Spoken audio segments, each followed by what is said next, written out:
मैं मां हूं, धरती मां। जब दानवता सिर उठाती है, मानवता करह उठती है। दानवता और मानवता का यह संघर्ष बहुत पुराना है। इस संघर्ष का परिणाम सबको मालूम है, लेकिन जब तक ये कथा अपने अंत तक नहीं पहुंचती, मानवता को अपार दुख और पीड़ा से जूझना पड़ता है। जब रावण ने यज्ञ रुकवाने के लिए कर अथवा रक्त जैसी भयानक शर्त रखी, तो मैं कांप उठी। यह तो बर्बरता की हद है, किंतु शायद यही अत्याचार तो एक ऐसी कथा को जन्म देने वाला है जिसे संसार कभी भूल ही नहीं पाएगा, जो मानव इतिहास के एक सुनहरे युग की कथा सिद्ध होगी।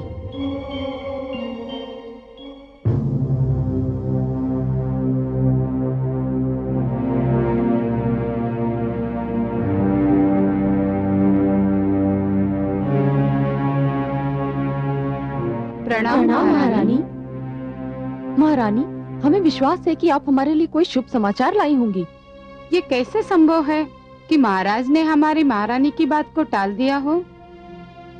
हे महारानी, बताइए महाराज ने क्या कहा?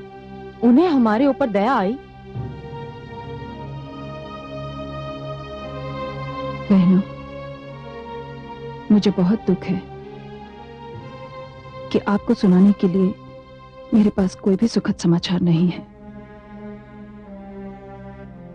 मेरी झोली में आपको देने के लिए कुछ भी नहीं है। आप तो महारानी हैं, आप भी हमें न्याय नहीं दिला सकी। मुझे दुख है, मैं महारानी होकर भी आप ही की तरह विवश स्त्री हूं। आज मुझे ज्ञात हुआ कि स्त्री महारानी होकर भी केवल स्त्री होती है जिसकी याचना को ठुकराया जा सकता है। मुझे क्षमा कर देना, मैं आप लोगों के लिए कुछ नहीं कर सकी, कुछ भी नहीं।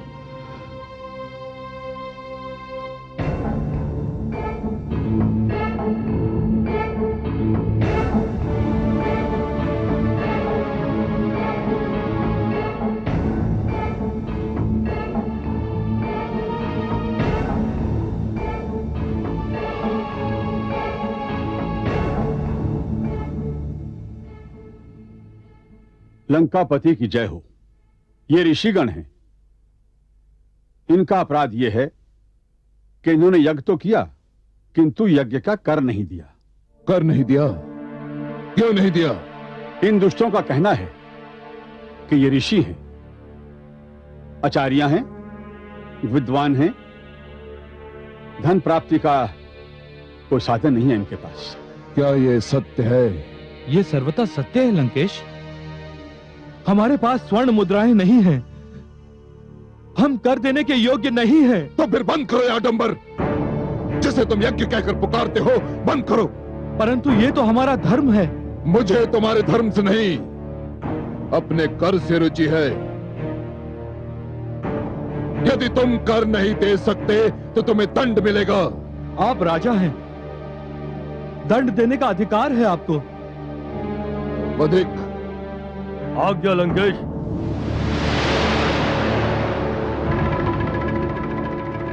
इनके शरीर से 4-4 चषक रक्त निकाल लिया जाए। हमें क्षमा कीजिए महाराज, हमें किंतु ध्यान रहे, हम इन्हें मृत्यु दंड नहीं दे रहे हैं, इसलिए इनके शरीर से रक्त इस प्रकार निकाला जाए कि ये जीवित भी रहें और जीवन को अभिशाप भी समझें। क्षमा महाराज, ले जाओ इन्हें मेरे सामने से। महाराज, क्षमा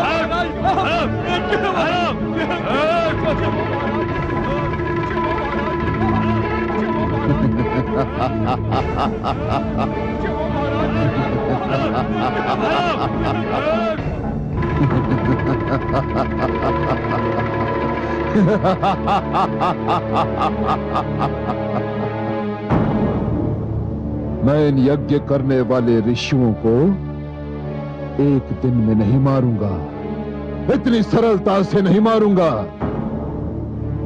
मैं इन्हें इस प्रकार जीवित रहने दूंगा कि इन्हें जीवन से घृणा हो जाए।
चलो इसको भी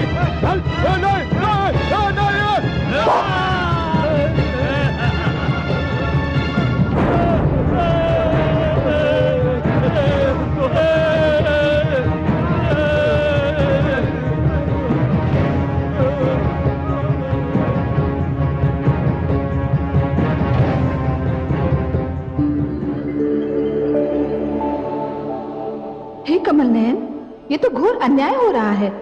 ये तो पशुता है। ये निर्ममता असहनीय है। जानता हूं महादेवी, जानता हूं, परंतु आप भी ये जान लीजिए महादेवी कि रावण के पतन की कहानी इसी रक्त से लिखी जाएगी। हे महादेवी, हर युग में ये होता रहा है और ऐसा ही होता रहेगा। अत्याचार रक्त की नदियां तो अवश्य बहाता है, किंतु अंत में उन्हीं नदियों में डूब जाता है। परंतु हे कमल नयन, अभी तो ऐसा लग रहा है मानो इन निर्दोषों का रक्त व्यर्थ जा रहा है। नहीं महादेवी, निर्दोषों, निर्बलों और दुखियों का रक्त कभी व्यर्थ नहीं जाता। महादेवी, जिस प्रकार अंधियारी रात्रि सूर्य की एक किरण का भी सामना नहीं कर पाती, उसी प्रकार अत्याचार क्रांति की पहली चिंगारी को भी सहन नहीं कर पाता। दुखियारी मंदोदरी कितनी भली नारी, कितने दुष्ट के चंगुल में फंस गई। महादेवी, कमल तो सदैव कीट में ही खिलता है ना, और मंदोदरी को इस क्रांति में एक बहुत महत्वपूर्ण भूमिका निभानी है। महादेवी, जिस क्रांति में नारी की भूमिका ना हो, वो क्रांति कभी सफल नहीं हो सकती। फिर वो क्रांति चाहे घर के भीतर हो या घर के बाहर।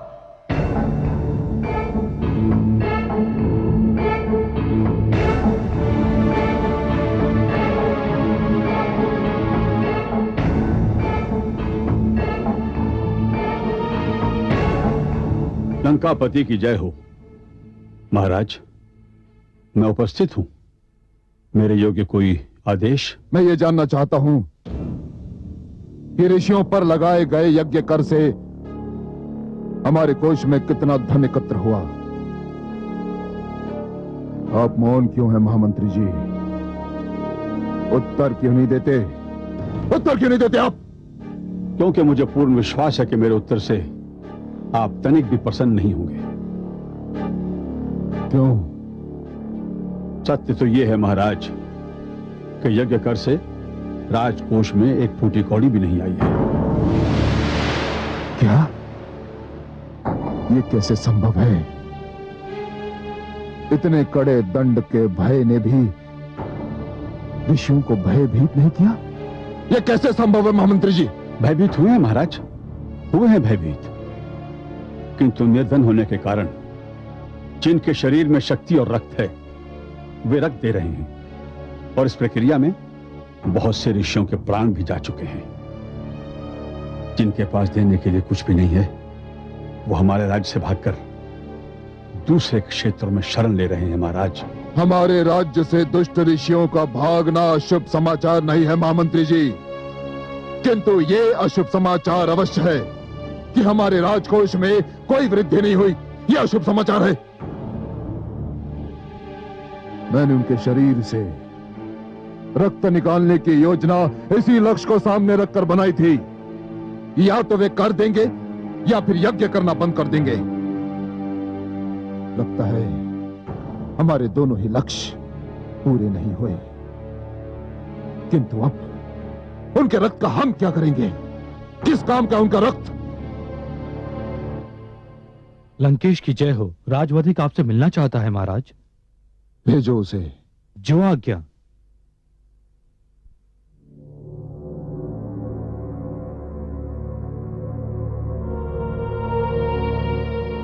महान सम्राट रावण की जय हो।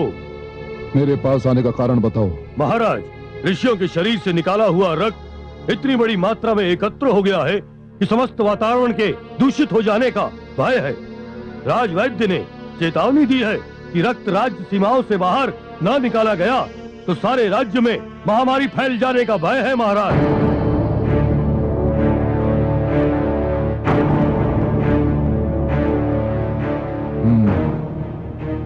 महामंत्री जी। जी महाराज। ऋषियों के रक्त को गागरों में भर लिया जाए और सेनापति को आदेश दीजिए कि वो सैनिकों से कहे कि इस रक्त को हमारी राज्य सीमा के बाहर फेंकाएं।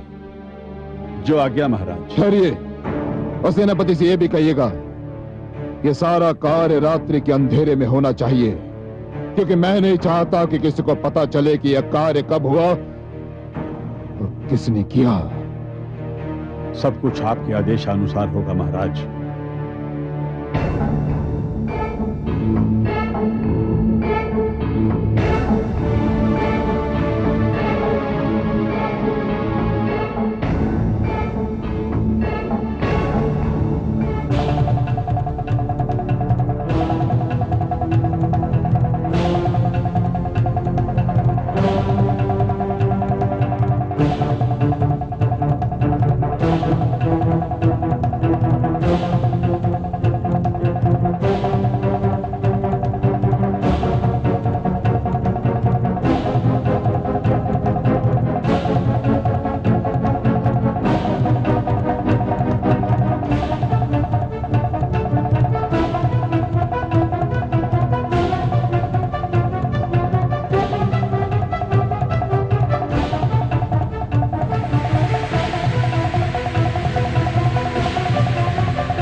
अरे ये तो रक्त है।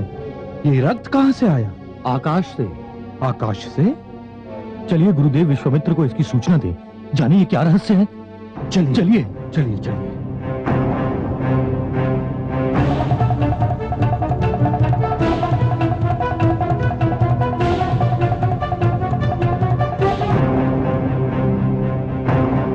गुरुदेव गुरुदेव गुरुदेव। क्या हुआ? सब कुशल तो है? गुरुदेव, हम सब तपस्या में लीन थे। हमारे शरीर पर और आसपास की भूमि पर कुछ छींटें गिरे। हमने देखा तो वो रक्त की बूंदें थी गुरुदेव। क्या रक्त की बूंदें? चलिए देखते हैं। आइए गुरुदेव।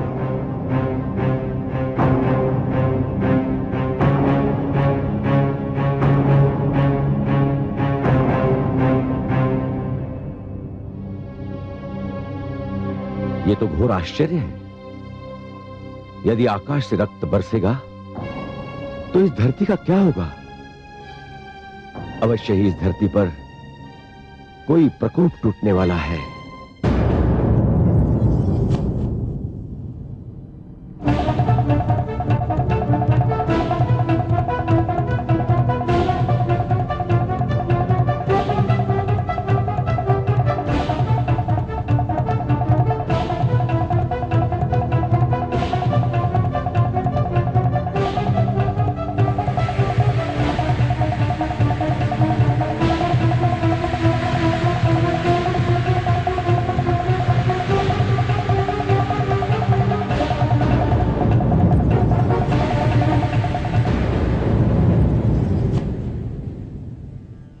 देखा कमल नयन, दुष्टों ने सारा रक्त राजा जनक के खेत में फेंक दिया। राजा जनक के राज्य में भयंकर अकाल पड़ने वाला है महादेवी। क्यों कमल नयन? महादेवी, मिथिला की उपजाऊ भूमि बंजर बन जाएगी, क्योंकि जिस भूमि पर निर्दोषों का रक्त छिड़का जाता है वो भूमि कुछ भी उपजाने योग्य नहीं रहती। किंतु हे कमल नयन, ये तो घोर अन्याय है। अपराध कोई करे, दंड कोई भुगते।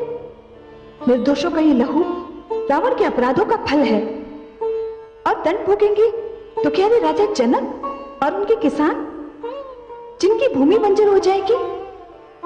महादेवी, विधाता के हर कार्य के पीछे कोई ना कोई उद्देश्य अवश्य होता है। यह तो असंभव है कि रावण को उसके अपराधों का दंड ना मिले, और राजा जनक के राज्य में अकाल का पड़ना यह भी किसी नई कथा का आरंभ सिद्ध होगा। कैसी कथा? अभी मैं इससे अधिक कुछ नहीं कह सकता महादेवी। हाँ, इतना अवश्य जानता हूं कि इस नई कथा की नायिका भी आप ही होंगी। मैं? कैसे? ये न पूछिए महादेवी।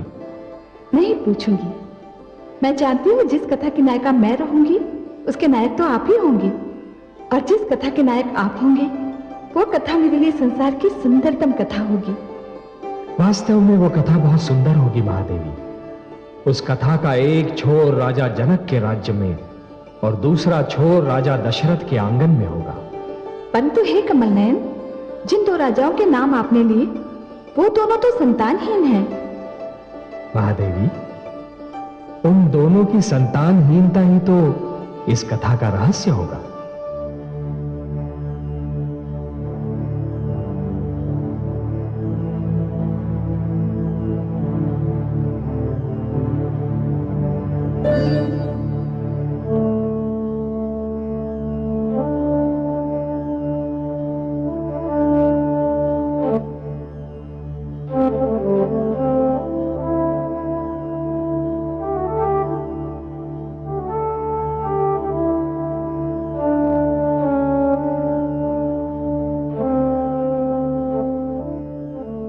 प्रणाम गुरुदेव। यशस्वी भव। कैसे कष्ट किया राजन? हे कुलगुरु, मैं सर्वथा हताश और निराश हो चुका हूं। निराश? किससे? स्वयं से, संसार से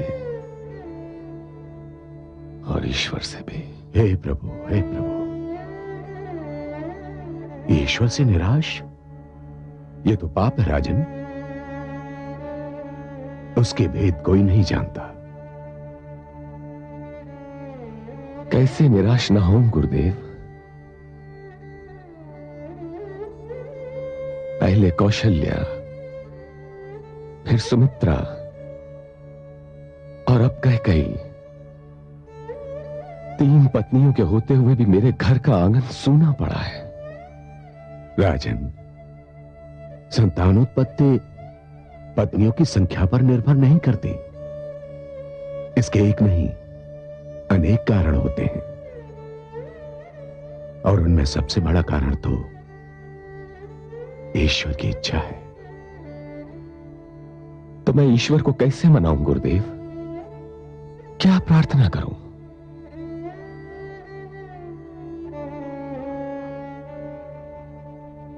चिंता मत कीजिए राजन, हर कार्य का एक समय होता है, और अब वो समय आ गया है। मैं आपके घर में संतान की उत्पत्ति के लिए पुत्र का मेष्टि यज्ञ करूंगा, और उसके उपरांत यह असंभव है कि आपके यहां संतान का जन्म ना हो। तो गुरुदेव, ये यज्ञ मैं पहले भी कर सकता था, किंतु मुझे उचित समय की प्रतीक्षा थी। निश्चिंत होकर जाइए राजन, यज्ञ की तैयारी कीजिए। जो आज्ञा गुरुदेव। प्रणाम गुरुदेव। यशस्वी भव।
दुहाई है महाराज, दुहाई है, दुहाई है महाराज, दुहाई है, दुहाई है महाराज, दुहाई है, दुहाई है महाराज, दुहाई है, दुहाई है, दुहाई है महाराज। क्या बात है?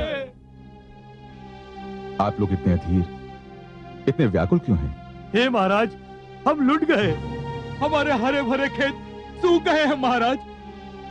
महाराज, हमारी उपजाऊ धरती देखते ही देखते बंजर हो गई है महाराज। हे महाराज, सारे ताल तलैया, कुएं झरने सूख गए हैं, दूर दूर तक पानी दिखाई नहीं देता महाराज। हमारे पशु पक्षी भूख प्यास से तड़प तड़प कर मर चुके हैं महाराज। हे महाराज, हमारे घर में अन्न का एक दाना भी नहीं है, हमारे बच्चे भूख से बिलक रहे हैं महाराज, भूख से बिलक रहे हैं। महामंत्री जी, आज्ञा महाराज। कोषाध्यक्ष को आदेश दिया जाए कि कोषागार का मुख खोल दिया जाए। यदि अकाल के कारण हमारे राज्य में मृत्यु की एक भी घटना हुई तो उसके लिए सभी कर्मचारियों को उत्तरदायी माना जाएगा। अकाल से पीड़ित प्रजा को जी खोलकर धन दिया जाए, भले ही इससे हमारा समस्त राजकोष रिक्त ही क्यों ना हो जाए। राजन,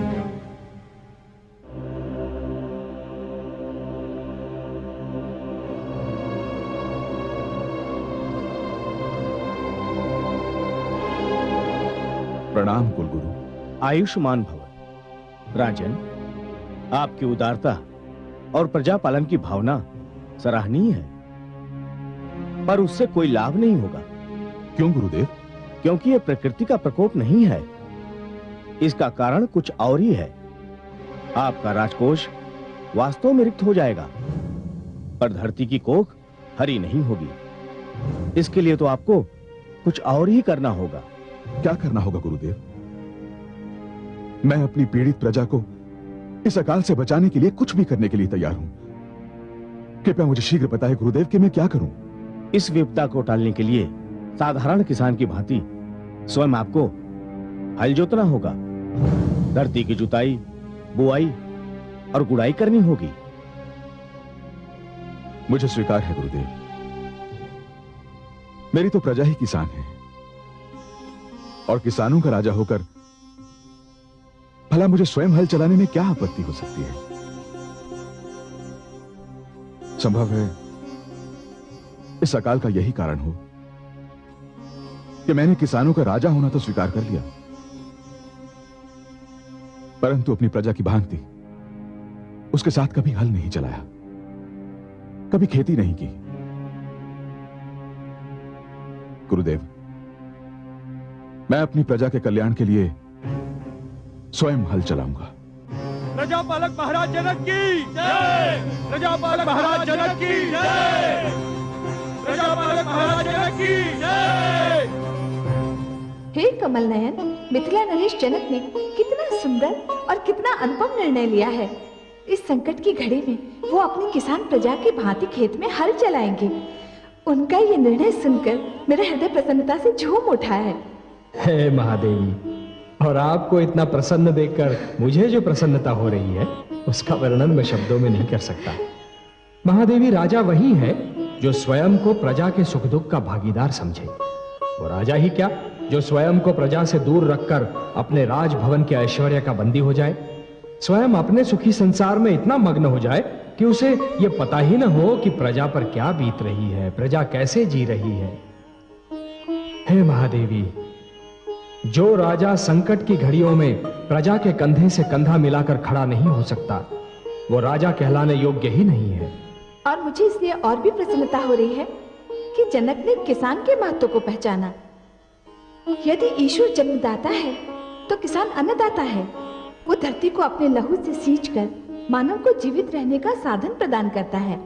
सर्वथा सत्य है महादेवी, किसान धरती पर ईश्वर का सहायक होता है। परंतु इससे भी बड़ा एक सत्य और है महादेवी, कि एक राजा तो केवल अपनी प्रजा का पालक होता है, परंतु एक किसान सारी मानवता का पालक होता है। इसलिए हे महादेवी, राजा जनक का हल थामना उनका गौरव कम नहीं करता, बल्कि उसमें और भी वृद्धि करता है। हे कमल नयन, मेरे मन में राजा जनक के प्रति अपार स्नेह और आदर भाव का सागर उमड़ने लगा है। न जाने इसका क्या कारण है। महादेवी, कारण के बिना किसी रहस्य का अस्तित्व संभव ही नहीं है। जिस प्रकार बादल के बिना बरखा नहीं हो सकती, अग्नि के बिना धुआं नहीं हो सकता, उसी प्रकार कारण के बिना कोई रहस्य जन्म ही नहीं ले सकता महादेवी। हाँ, इतना अवश्य है कि रहस्य वही अति सुंदर होता है जिसका कारण तुरंत समझ में ना आए। हे जगदीश, हे श्रीहरि, आप तो कारणों के कारण हैं, रहस्यों के रहस्य। मैं बहुत व्याकुल हो उठी हूँ। आप ही बताइए ना, इस रहस्य का क्या कारण है? आप कथा प्रारंभ होने से पहले ही उसका अंत जानना चाहती हैं महादेवी? महादेवी, व्याकुल न हो, कारण अतिशीघ्र आपके समझ में आ जाएगा।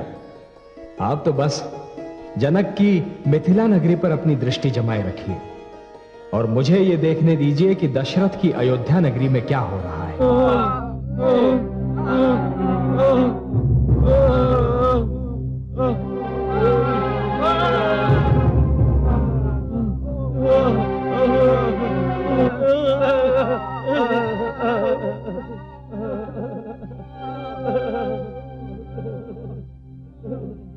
शांत हो जाइए। क्या हुआ? हे ऋषिवर, दुष्ट रावण ने हमारा जीवन अजीर्ण कर दिया था। बहुत से ऋषि यज्ञ करने के कारण मारे गए। हम किसी प्रकार अपने प्राण बचाकर यहाँ आए हैं। कुछ उपाय कीजिए ऋषिवर। धीरज धरिए ऋषिगण, यहाँ आपको कोई भय नहीं। और कितने ऋषि हैं जो अब भी लंका में हैं? उनकी संख्या का कोई अनुमान नहीं, वे अनेक हैं। न जाने दुष्ट रावण उनमें से कितनों के प्राण लेगा। कोई उपाय कीजिए ऋषिवर, कोई उपाय कीजिए। उपाय? इसका उपाय केवल देवर्षि नारद ही कर सकते हैं। नारायण नारायण, मुझे स्मरण किया ऋषिवर। अरे, आप लोगों की दशा तो बिना कुछ कहे ही अत्याचार की पूरी परिभाषा बता रही है। लंकापति रावण ने इन्हें इस दशा को पहुंचाया है, और यदि सुध न ली गई तो जो ऋषिगण लंका में रह गए हैं, एक एक करके उनका भी अंत हो जाएगा। इसलिए हे देवर्षि, हमारी आपसे यह विनती है कि आप श्री विष्णु से आग्रह करें कि वे इन ऋषियों के संकट का निवारण करने और दुष्ट रावण का नाश करने के लिए इस धरती पर अवतरित हो। होना तो यही चाहिए ऋषि विश्वामित्र, किंतु लक्ष्मी नारायण को मनाने के लिए बड़ी घोर तपस्या करनी होगी, और यह कार्य मैं नहीं कर सकता। आप क्यों नहीं कर सकते देवर्षि? कारण यह है श्रीमान कि मुझसे एक भूल हो गई। मैंने दक्ष के 10 सहस्त्र पुत्रों को दीक्षा देकर सन्यासी बना दिया, जिसके फलस्वरूप दक्ष ने मुझे श्राप दिया कि मैं किसी भी एक स्थान पर कुछ ही क्षण टिक सकता हूं। अब मैं क्या करूं? यदि मैं तपस्या आरंभ करता हूं तो मुझे उस स्थान को कुछ ही क्षणों में छोड़ना पड़ेगा, और भगवान श्री विष्णु को धरती लोक पर लाने के लिए कुछ ही क्षणों की तपस्या तो सर्वथा अपर्याप्त है। इसका समाधान है देवर्षि, और इसका केवल एक ही समाधान है। यदि ये समस्त ऋषि अपने जीवन में की हुई तपस्या का तपोबल आपको दे दें, तो आप एक लंबी तपस्या की क्रिया से बच जाएंगे। हे ऋषिगण, क्या आप इस त्याग के लिए तैयार हैं? ये तो हमारा सौभाग्य होगा।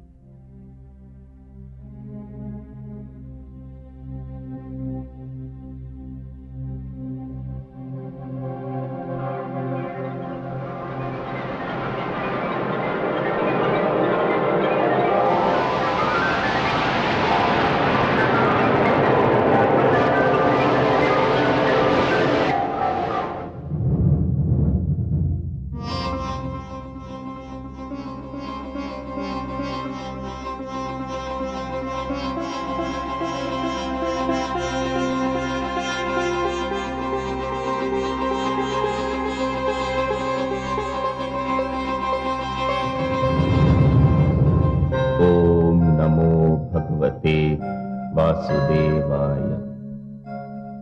ओम नमो भगवते वासुदेवाय। ओम नमो भगवते वासुदेवाय। ओम नमो भगवते वासुदेवाय। ओम नमो भगवते वासुदेवाय। ओम नमो भगवते वासुदेवाय। ओम नमो भगवते वासुदेवाय। ओम नमो भगवते वासुदेवाय। ओम नमो भगवते वासुदेवाय। ओम नमो भगवते वासुदेवाय। ओम नमो भगवते वासुदेवाय। ओम नमो भगवते वासुदेवाय। ओम नमो भगवते वासुदेवाय। ओम नमो भगवते वासुदेवाय। ओम नमो भगवते वासुदेवाय। ओम नमो भगवते वासुदेवाय। ओम नमो भगवते वासुदेवाय। ओम नमो भगवते वासुदेवाय। ओम नमो भगवते वासुदेवाय। ओम नमो भगवते वासुदेवाय। ओम नमो भगवते वासुदेवाय। ओम नमो भगवते वासुदेवाय। ओम नमो भगवते वासुदेवाय।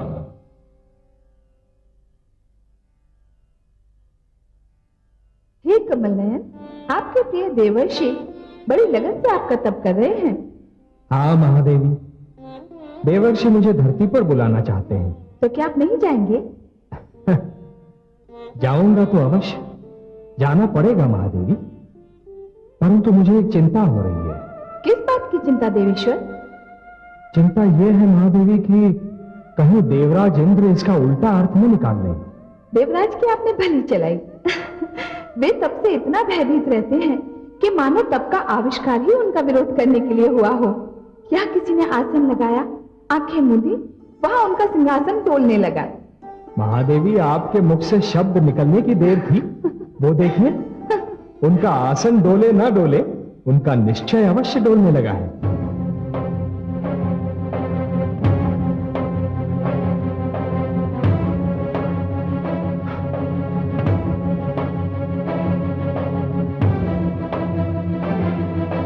ये देवर्षि को क्या सूझी? क्यों कर रहे हैं तप?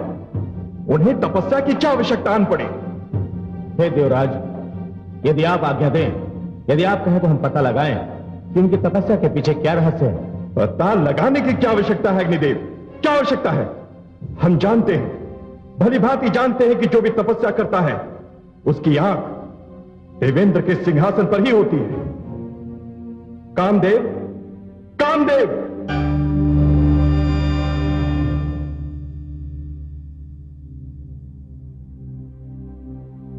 मैं उपस्थित हूं देवराज।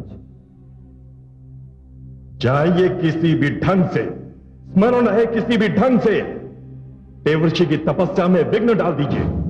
हम नहीं चाहते कि बात इतनी बढ़ जाए कि नियंत्रण के ही बाहर हो जाए। देवर्षि का ध्यान बटा दीजिए, उन्हें तपस्या से रोक दीजिए। जाइए। जो आज्ञा देवराज। हमारी आज्ञा का विलंब पालन हो।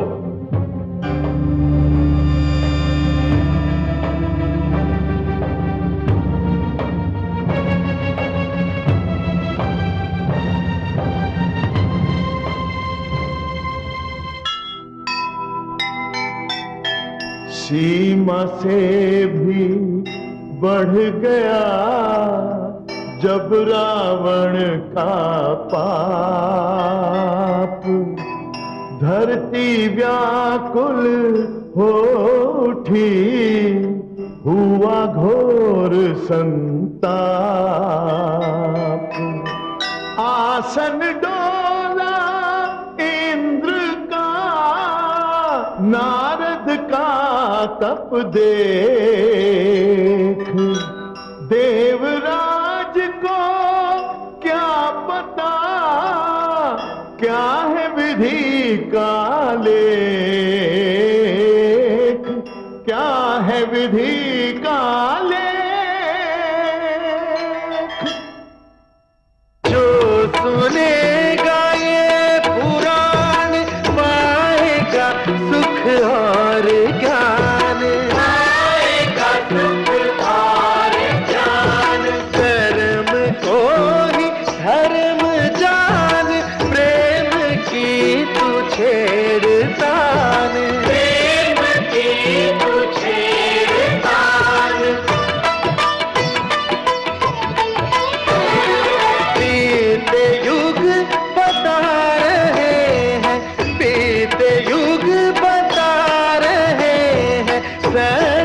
पथ पे चल सुजान, विष्णु